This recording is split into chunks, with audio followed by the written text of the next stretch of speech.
Hi, everyone. This is Miranda Ward with Valuable Voices, the podcast. I have my friend Sara Chambers here today, and I'm so excited for you to meet her.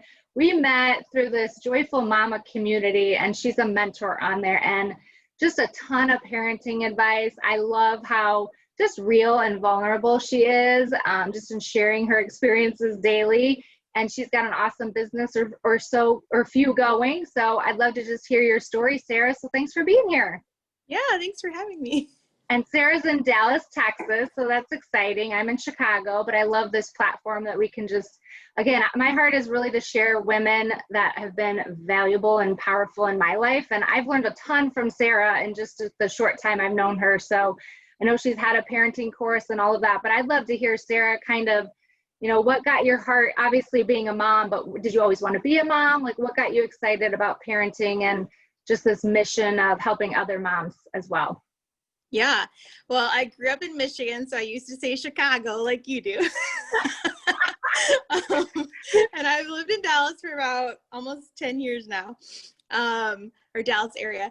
But no, I actually did not want kids. And I remember being like 17 or 18, telling my mom, I never want kids, like nothing in me.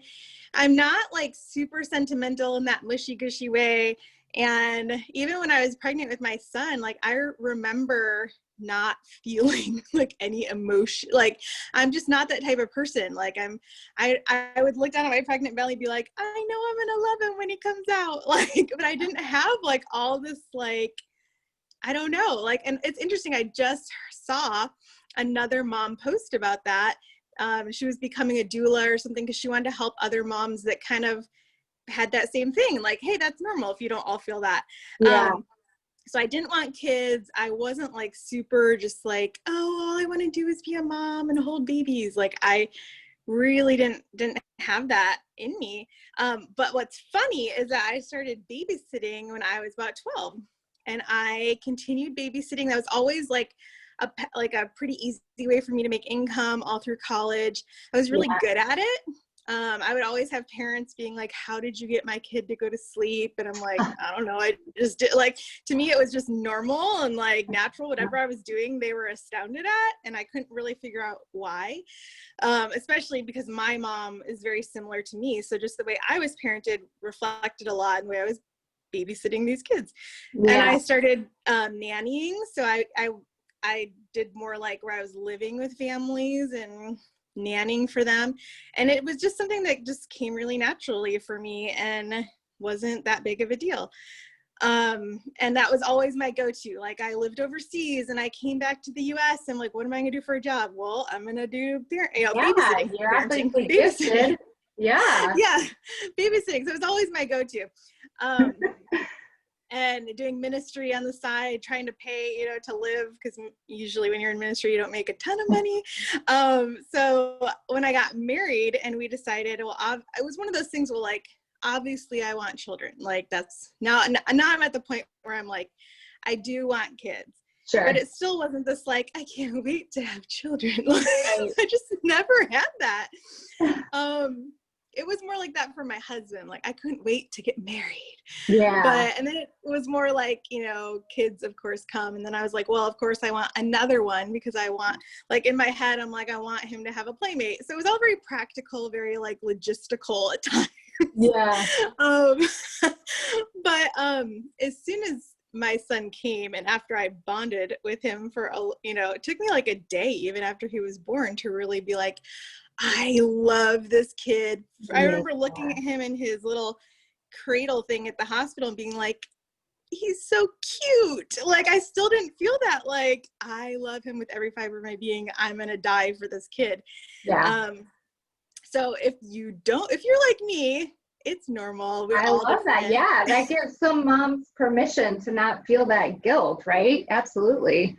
I never would have guessed that about you, just knowing what I know about you now. Like you just seem so natural and like you love what you do. Of course, there's hard days, but I never would have guessed that about you. That's amazing. Yeah. So we all start, at different places, and as we mature, like we become different people. And I still am not one of those moms that is like, my life is about my kids. Like, I have actually been someone that, I was just talking to my best friend about this, because we're exactly the same in that we are very purpose driven, mission driven. Like, what are we going to do? We're going to build businesses and churches, and, you know, whatever we're going to do, we're going to be building something. And my kids tended, though, in that scenario, to kind of take a second seat, like a back seat to that. That was my natural, like, oh, they'll be fine, just tag along with me and we'll all go somewhere together. Yeah. But there definitely was a point where the Lord was like, you kind of feel like your kids are holding you back, rather than like they're here to like help you grow, and they're actually like super important for what I have called you to. And if you would lean into your kids and what they're supposed to bring to your life and your heart, you're gonna, and stop pursuing these other things that make you feel really validated. So it's not that I think there's anything wrong with, like, you know, pursuing these other things. It's just there's seasons that we go through where the Lord's like, is this fulfilling you and validating you in a way that's unhealthy? And are you missing out on what I'm actually trying to do in your life? So as of right now, so I was that mom that had to swing the other way into, like, because I was like, ew, Susie homemaker who? Like, ew, I don't want to be at home with my kids. Like, that's boring, you know, like, very much like, don't make me be the stay-at-home mom. Don't make me be the mom that cooks and cleans. Like, don't make me do that, please, God. That was like my, you know, people are like, don't send me to Africa. I was like, don't send me to the kitchen. Hilarious. So my journey has been kind of like a pendulum swing into the Lord being like, lay down everything. I don't want you doing anything until you can really be okay and content, like, being with your kids. And that's what you do. You're with your kids. Wow. And that's where you are today, right? That's pretty much where I'm at today still. I homeschool them, which is something I never thought I would do. We're in year 3 of homeschooling. I have a 5-year-old and a 7-year-old.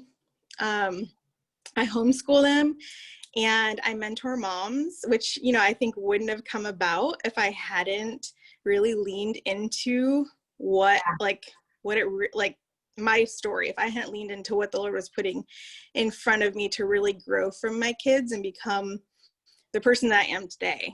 Right. You know? I love that, because I think there was a season, like when I first had kids, I knew I wanted kids, but I worked full time, you know, so I sent my kids off to a nanny. I didn't love it, but I also didn't feel like I could be home and do every single thing. I felt like I kind of needed my sanity to get away. At the time, that was kind of my purpose, or my, I don't know if you want to say calling, but that's just kind of what I did. But then, you know, poured so much into them that I'm like, wait, who am I? You know, I literally didn't know who I was besides a mom, but I knew I was more than that. So then I kind of stepped back and like, okay, wait, what else is there for me, right? So then I did look into starting a business and entrepreneurship, and less focus on my kids. And maybe that part was because I was guilty because I was gone sometimes. So when I was with them, I wanted to be present, but I also wanted to have a life outside of it. And I remember them getting to a certain age where they wanted to go play with their friends. And again, I was like, wait, what about me? So again, I poured, kind of felt like I lost myself. And then I kind of had to realize again, like, who am I besides this mom? Yeah. So I feel like everyone goes through these shifts of like, we're trying to figure out what is our assignment in this season. And like so when I started my business, my headband, I sell no headache headbands. I will definitely post the link. They're super cute.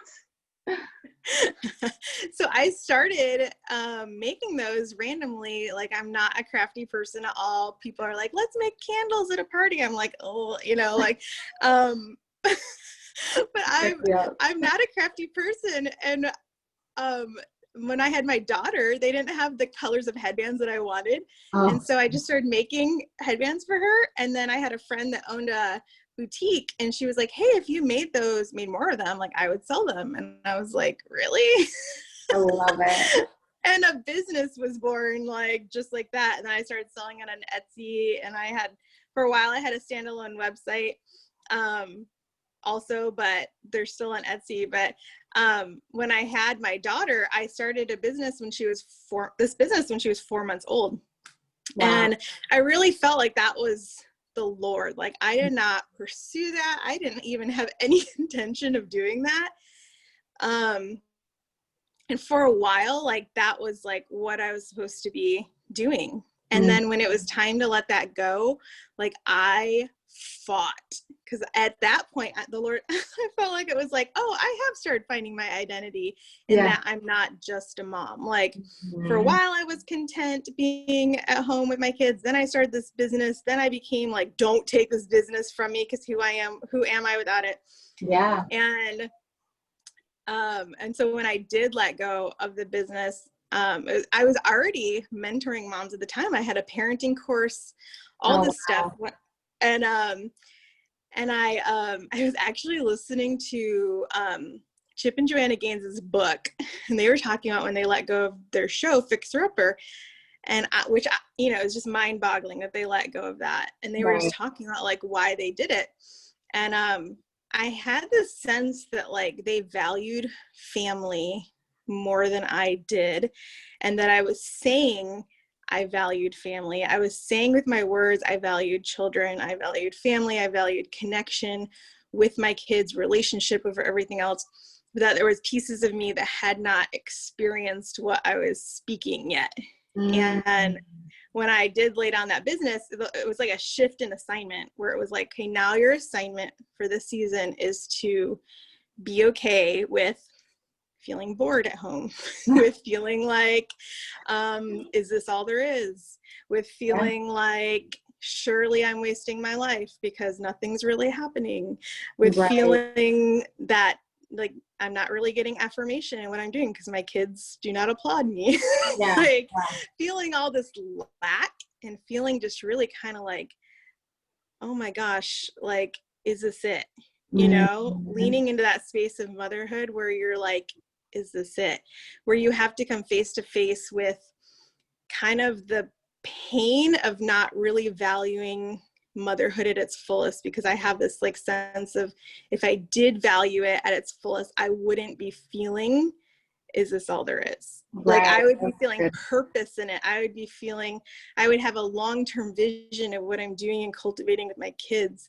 So that's where I'm still at, still leaning into that place of, God, show me what motherhood truly is, all of the gifts you have for me here. Continue to draw out the gold in me through my kids, because like, they're growing me every day. Yeah, absolutely. Yes. So when you said you laid down the headbands, but you're still doing that, right? Is someone else doing that for you, or are you still? Well, I had the year before, I always had a seamstress, because I don't sew. Because I'm not crafty. And I had a ton of inventory, and it was all just sitting there. And so for a whole year, it all just sat there. Wow. And I had shut my Etsy business down, because you can close your shop. I had shut my website down. I had shut everything down.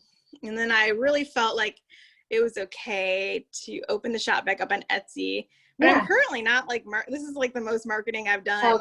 And like, just kind of casually mentioning it when people ask me about it. But I'm, it's there, and I still sell them, because they sell themselves kind of on Etsy. But so that's kind of where I'm at right now, where I'm just like, I'm okay with the business being where it's at, and I'm not trying to like build it right now, and that's okay. Right. So I know we were talking a little bit about rhythms in the Joyful Mama community, and I just like, again, I admire you that you're just like, your schedule is very different than mine, right? I love that you say you work out at like 11 o'clock at night, and I feel like for so long I felt like I had to get up earlier to get my goals in. So kind of talk about rhythms and, maybe what your schedule looks like, just so other moms can know it's okay to do things different, than maybe a lot of other women are doing out there. I usually do whatever I have grace for, and then I try to push myself. I try to make sure I'm not giving myself too much slack and being lazy, but also having people around me that challenge me to push further than what I think I can do.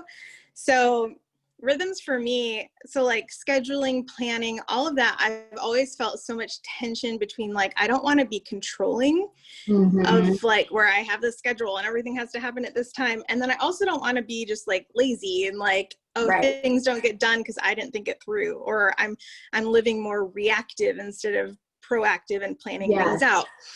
So I feel like there's a tension we all walk with that of like, and pressure also, like you see other people doing it a certain way, and then you feel like, well, they're really successful in it, so that must be what I'm supposed to do. And then we end up like shoulding all over ourselves.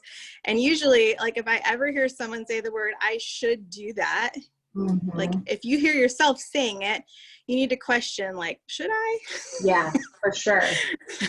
I should buy that. I should get that. I should do that. And it's like, should you though? Or is that just for them? And you know, even when someone's preaching a sermon, like they can be preaching an amazing sermon that's completely out of season for you. So I feel like there's, you know, this place of discernment we can step into of our own rhythms and seasons and assignments when we kind of have just like a general flow to our days. I would almost akin it to time blocking more. If I was going to say like a type of, that's kind of how I function best, is like in the morning we do this, in the afternoon we do this, I love and then in the evening we do this. And so it's not like my schedule is like there's nothing planned, but then at the same time, like if we don't do homeschool, if it doesn't start at 10:30 and it starts at 11, like my whole day is not blown. So I'm a little more go with the flow, because when you have children, if you try to be too rigid and too strict, usually that's when you start getting bounce back from them and you start getting rebellion. Is when you're pushing too hard and you're trying to, you have an agenda and you want to complete it, and then your kids are not aligning with your agenda, and then that's where usually conflict happens, power struggles, all of those things. So I like to be a little bit flexible. Like if someone wants to go outside and like there's a kid out, I'm like, sure, we can delay something for half an hour, or sure, your bedtime, my kids are 5 and 7, my 5-year-old still takes a nap, so her nap time is super just like I can make it happen whenever I want. It doesn't have to be, you know, like a baby or something. But yeah, so I kind of like to flow with like the Holy Spirit, like what's the Lord doing in our day. Sometimes I need to stop and have like a 20-minute processing conversation with a kid because they're really feeling these big emotions. They don't know what to do with them. They're reacting. They're obviously displaying big emotions, tears or frustration. And so if I'm constantly just like, and you know, as a stay-at-home mom, this can sound really easy because I do have a lot of time, but even when my kids were going to school, like keeping my schedule free enough that I could move things around and that I wasn't just like back to back to back to back to back having meetings. And like, for me, that's important because if I start living too busy, I can't truly like attend to my own needs, my kids' needs. You know, we live in such a busy culture. And even if you are in a season of like really busy, you know, you're really busy and you just can't help it. Of living in that place of rest in your heart where, you know, you don't feel like your schedule is controlling you. That's good. I think every mom can relate to that, and just stopping and slowing down and journaling and asking questions and just making time for yourself to listen and to hear, because too many of us are just jam-packed. I know I do that. And sometimes I kind of thrive on that because sometimes I feel like I get more done when I have more things to do, but then I'm not sure I actually take the time to just slow down and be like, okay, where do I go from here? So that's good. Well, thank you for your time. Again, I'm just grateful for you and the Joyful Mama community. One last thing, I'm curious, you know, with your parenting courses, do you think you'll do that again? And what did you love about them, or what was your main thing? Because there's a million things you could touch on in parenting. So what was kind of your mojo? Will I do them again? I don't know. I feel like in our collective with our paid membership group, it's kind of coming out, you know, here and there.